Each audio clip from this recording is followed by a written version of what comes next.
નમસ્કાર વિદ્યાર્થી મિત્રો, અમારી યુટ્યુબ ચેનલમાં આપ સર્વનું હાર્દિક સ્વાગત છે। આજે આપણે ધોરણ 9 માં સાયન્સ એન્ડ ટેકનોલોજી સબ્જેક્ટમાં બાયોલોજીની અંદર સજીવનો પાયાનો એકમ છે આ પ્રકરણની સમજૂતી લઈશું। આજના લેક્ચર નંબર 1 માં આપણે કોષ અને તેની શોધ વિશે, વૈજ્ઞાનિકોનો જીવ વિજ્ઞાનમાં ફાળો, એકકોષીય અને બહુકોષીય સજીવો અને કોષનું આયોજન છે એટલી બાબતો છે એમની ચર્ચા કરીશું। તો આજનો લેક્ચર શરૂ કરીએ એ પહેલા જે વિદ્યાર્થી મિત્રોએ અમારી યુટ્યુબ ચેનલને સબસ્ક્રાઇબ નથી કરી એ વિદ્યાર્થીઓ ચેનલને સબસ્ક્રાઇબ કરે કે જેથી આવનારા વિડીયોના નોટિફિકેશનો છે એ આપ સુધી પહોંચી શકે। તો શરૂ કરીએ વિદ્યાર્થી મિત્રો આજનો લેક્ચર। સૌ પ્રથમ જોઈએ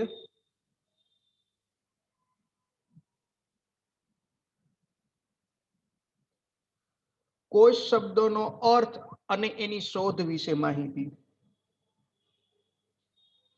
તો કોષ છે આ શબ્દ લેટિન શબ્દ સેલ્યુલા પરથી છે તે મેળવવામાં આવેલો છે।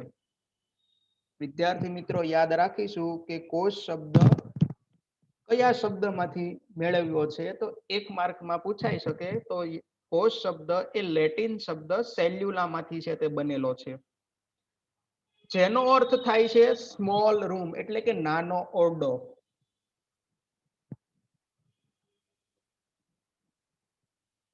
રોબર્ટ હુક નામના અંગ્રેજ વૈજ્ઞાનિક પ્રાથમિક સૂક્ષ્મદર્શક યંત્ર છે તેણે બનાવેલું।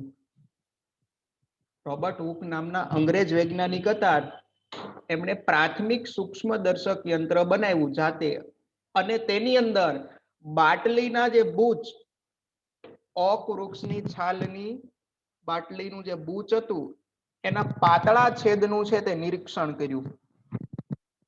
નિરીક્ષણ કરતા તેમને મધપુડાના ખાના જેવી રચનાઓ છે તે જોવા મળી, જેને કોષ તરીકે છે તે ઓળખાવી। તો વિદ્યાર્થી મિત્રો મધપુડું આપણે જોઈએ ત્યારે એની અંદર નાના નાના ખાનાઓ છે તે જોવા મળે છે। આવી રચના છે એ રોબર્ટ હુકને જોવા મળી, અને રોબર્ટ હુકે આ ખાનાઓને સેલ તરીકે, કોષ તરીકે છે તે ઓળખ્યા। આ રોબર્ટ હુકનું ચિત્ર છે અને એમણે બનાવેલું સૂક્ષ્મદર્શક યંત્ર છે। સામાન્ય પ્રકારનું સૂક્ષ્મદર્શક યંત્ર છે એ સમયે એમણે બનાવેલું। આ ઘટના છે એ ખૂબ નાની કહી શકાય, પરંતુ જીવ વિજ્ઞાનની અંદર આ ઘટના છે એ ખૂબ અગત્યનું સ્થાન ધરાવે છે, કેમ કે સૌ પ્રથમ કોષ વિશેની માહિતી છે એ રોબર્ટ હુકે આપી, અને અહીંથી છે કોષનો ખ્યાલ છે તે આવ્યો। આ રોબર્ટ હુકે જોયું કે સજીવોમાં ભિન્ન ભિન્ન એકમો છે, આ એકમો માટે જીવ વિજ્ઞાનમાં કોષ શબ્દનો છે તે ઉપયોગ કરવામાં આવે છે। તો આ થઈ કોષ વિશેની માહિતી। તો કોષ વિશેની માહિતી આપનાર વૈજ્ઞાનિક હતા રોબર્ટ હુક। આગળ જોઈએ તો કે અન્ય વૈજ્ઞાનિકોનો શું ફાળો છે। તો લ્યુવેનહોક, આ લ્યુવેનહોક નામના વૈજ્ઞાનિકે પોતે જાતે જ સૂક્ષ્મદર્શક યંત્ર બનાવ્યું, અને એ સૂક્ષ્મદર્શકમાં તેણે સૌ પ્રથમ વખત બેક્ટેરિયા સહિતના ઘણા સૂક્ષ્મ જીવોનો છે તે અભ્યાસ કર્યો।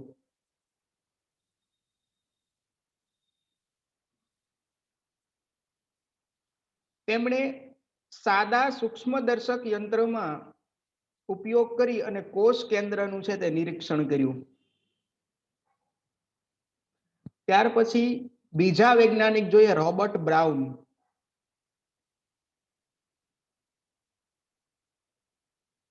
આ વૈજ્ઞાનિકે વનસ્પતિમાં લાક્ષણિક ગોળાકાર કાયને કોષ કેન્દ્ર તરીકે ઓળખાયું. કોષની અંદર વચ્ચેના ભાગમાં જે ગોળાકાર રચના હોય છે તેને રોબર્ટ બ્રાઉને કોષ કેન્દ્ર છે એવું નામ આપ્યું. આપણે જાણીએ છીએ કે કોષની અંદર થતી તમામ પ્રકારની જે ક્રિયાઓ હોય છે એનું નિયંત્રણ આ કોષ કેન્દ્ર દ્વારા થતું હોય છે. ત્યાર પછી બીજા વૈજ્ઞાનિક જોઈએ તો પરકિન્જે.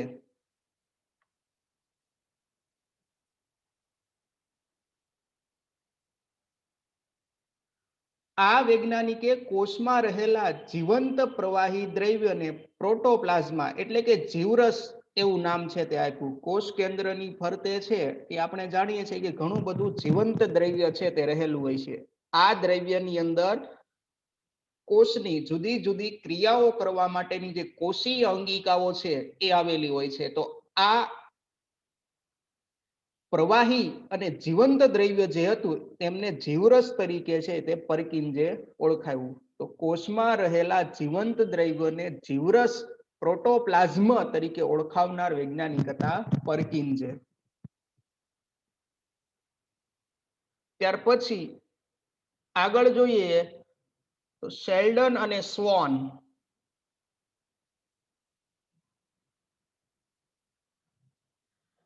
આ બંને વૈજ્ઞાનિકોએ કોષવાદનો પ્રસ્તાવ રજૂ કર્યો. એમના મત મુજબ બધી જ વનસ્પતિઓ અને પ્રાણીઓ છે એ કોષોના બનેલા છે અને કોષ છે એ જીવનનો પાયાનો એકમ છે. એટલે કે શેલ્ડન અને સ્વોન નામના વૈજ્ઞાનિકે કોષવાદમાં એવી રજૂઆત કરી કે બધી જ વનસ્પતિ અને પ્રાણીઓની જે પેશી છે એ વનસ્પતિ પેશી અને પ્રાણી પેશીઓ કોષની બનેલી છે અને કોષ એ જે તે સજીવના પાયાનો એકમ છે. ત્યાર પછી જોઈએ વિષોર્વ વિશે.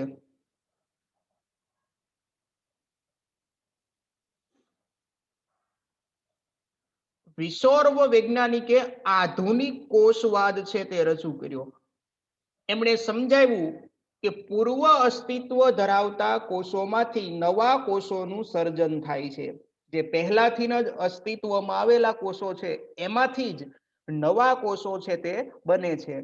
પહેલાથી અસ્તિત્વમાં આવેલા જે પરિપક્વ થયેલા કોષો હોય છે આ કોષો કોષ વિભાજન પામે છે અને કોષ વિભાજનની ક્રિયા થાય એટલે તેમાંથી નવા કોષો છે એનું સર્જન થાય છે. તો આધુનિક કોષવાદનો પ્રસ્તાવ રજૂ કરનાર વૈજ્ઞાનિક હતા વિષોર્વ.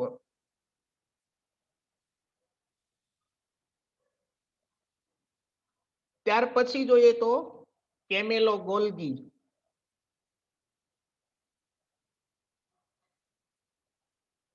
આ કેમેલો ગોલ્ગી નામના વૈજ્ઞાનિકે છે એ ગોલ્ગી પ્રસાધનનું છે સૌ પ્રથમ અવલોકન કર્યું અને એમના વિશેનું વ્યવસ્થિત વર્ણન છે તે રજૂ કર્યું. તો ગોલ્ગી કાય છે એ કોષીય અંગિકા છે. તો ગોલ્ગી કાય અથવા તો તેને ગોલ્ગી પ્રસાધન પણ કહી શકાય. તો ગોલ્ગી પ્રસાધન એટલે કે ગોલ્ગી કાય વિશેની માહિતી આપનાર વૈજ્ઞાનિક હતા કેમેલો ગોલ્ગી. અહીં ગોલ્ગી કાય છે એની આકૃતિ છે તે દેખાય છે ચિત્રની અંદર. આ રીતનું છે તે થપ્પીઓ જેવા આકારની હોય છે અને કોષની અંદર છે એ જોવા મળતી રચના છે.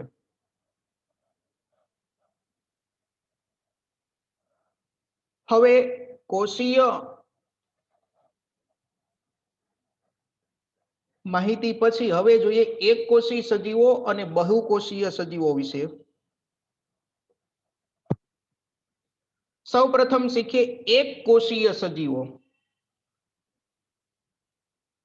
આગળ વિદ્યાર્થી મિત્રો આપણે શીખી ગયા પ્રાઇમરીમાં કે એક કોષી સજીવો છે તે માત્ર એક જ કોષના બનેલા હોય છે. સૂક્ષ્મદર્શક યંત્રની શોધ થયા પછી એવું જાણી શકાયું કે એક જ કોષ સમગ્ર સજીવનું નિર્માણ કરે છે. સજીવો એક કોષીય સજીવની વાત કરીએ તો બેક્ટેરિયા છે,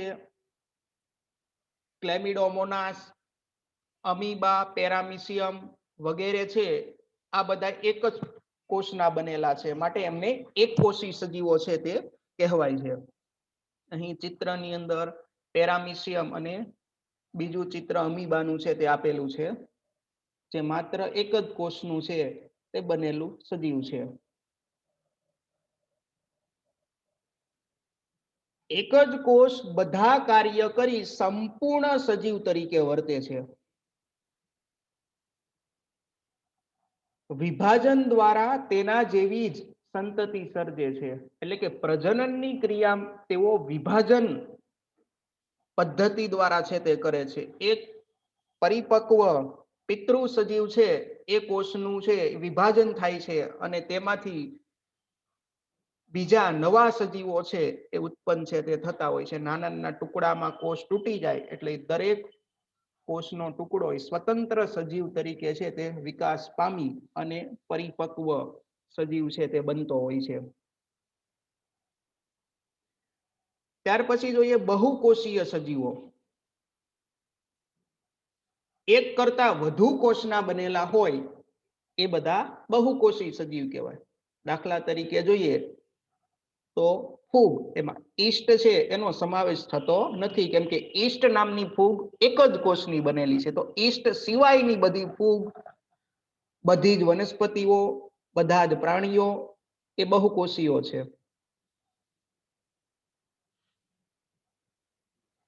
એક જ સજીવના શરીરમાં ઘણા કોષો છે તે ભેગા મળી જુદા જુદા કાર્યો કરવા માટે વિવિધ પેશી, અંગ કે તંત્ર છે તે રચે છે. હવે ઘણા કોષો છે એટલા માટે સજીવના શરીરની અંદર જે કાંઈ જીવતા રહેવા માટે ક્રિયા જરૂરી હોય એ તમામ ક્રિયાઓ છે તે પેશી, અંગ કે તંત્રના સ્તરે છે તે વહેંચાઈ જતી હોય છે. એટલે કે કાર્યની વહેંચણી છે તે જોવા મળે છે પેશી, અંગ કે તંત્રના સ્તરે. કેમ કે પાચન તંત્ર હોય બહુકોષી સજીવમાં તો પાચન તંત્ર માત્ર પાચનનું જ કાર્ય કરશે. શ્વસન તંત્ર હશે તો એ માત્ર શ્વસનનું જ કાર્ય કરશે. એટલે જુદા જુદા કાર્યો છે એ બહુકોષી સજીવોની અંદર છે તે વહેંચાયેલા જોવા મળે છે. પરંતુ અમુક પ્રાથમિક કક્ષાના જે બહુકોષીઓ છે એમાં શ્રમ વિભાજન છે એનો અભાવ હોય છે, જે આપણે પછી છે તે શીખીશું. હવે જોઈએ તો દરેક બહુકોષી સજીવ છે એ એક જ કોષમાંથી નિર્માણ પામે છે. દરેક સજીવમાં કોષ વિભાજન થઈ તેના જેવા જ પ્રકારના નવા કોષો ઉત્પન્ન થાય છે.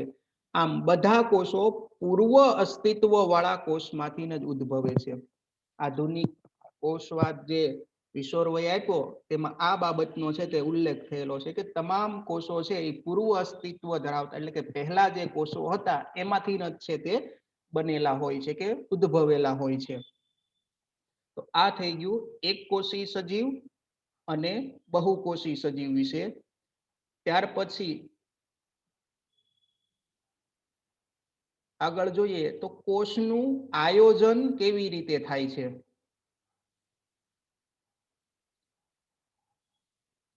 પ્રત્યેક કોષની વાત કરીએ તો પ્રત્યેક કોષમાં મુખ્ય રચનાત્મક ભાગો છે તે ત્રણ છે. એક કોષરસ પટલ, જેને આપણે કોષરસ સ્તર કે કોષરસ કલાના નામથી પણ ઓળખીએ છીએ. ત્યાર પછી બીજો ભાગ છે કોષ કેન્દ્ર અને ત્રીજો ભાગ છે કોષરસ. તો કોષરસ પટલ, કોષ કેન્દ્ર અને કોષરસ, આ ત્રણ ભાગ છે એ કોષના મુખ્ય ભાગો છે.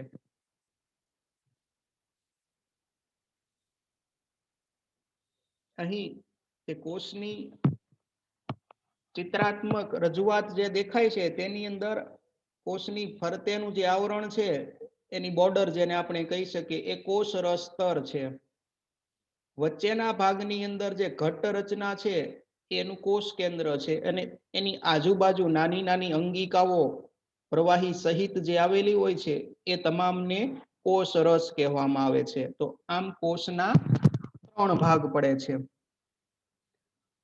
કોષરસ છે એ કોષના વિવિધ કાર્ય કરવા માટે વિશિષ્ટ ઘટકો ધરાવે છે, જે અંગિકાઓ કહેવાય છે, અથવા તો એને કોષી અંગિકાઓ કહેવામાં આવે છે. જેમ કે પ્રકાશ સંશ્લેષણ માટે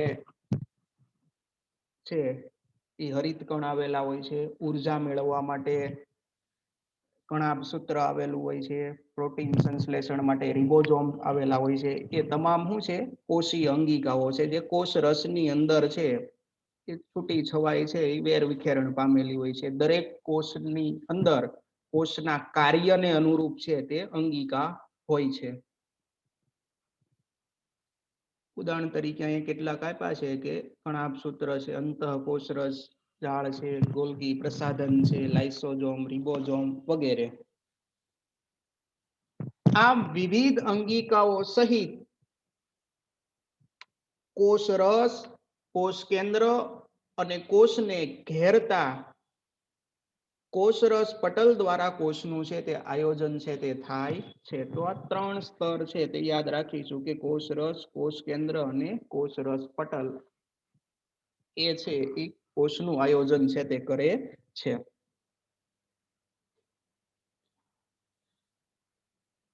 આ આયોજનથી કોષની બધી પ્રવૃત્તિઓ અને કોષની તેમના પર્યાવરણ સાથેની આંતરક્રિયાઓ છે તે શક્ય બને છે. તો આ થઈ ગયું કોષનું આયોજન કેવી રીતે થાય છે વિદ્યાર્થી મિત્રો. એમાં 3 ભાગ યાદ રાખીશું: કોષરસ પટલ, કોષ કેન્દ્ર અને કોષરસ. કોષરસની અંદર જુદી જુદી અંગિકા આવેલી હોય છે. અહીં તો આજનો લેક્ચર છે તે પૂરો થાય છે. Thank you for watching. જો વિડીયો આપણને પસંદ આવ્યો હોય તો લાઈક કરો અને શેર કરવાનું ભૂલશો નહીં.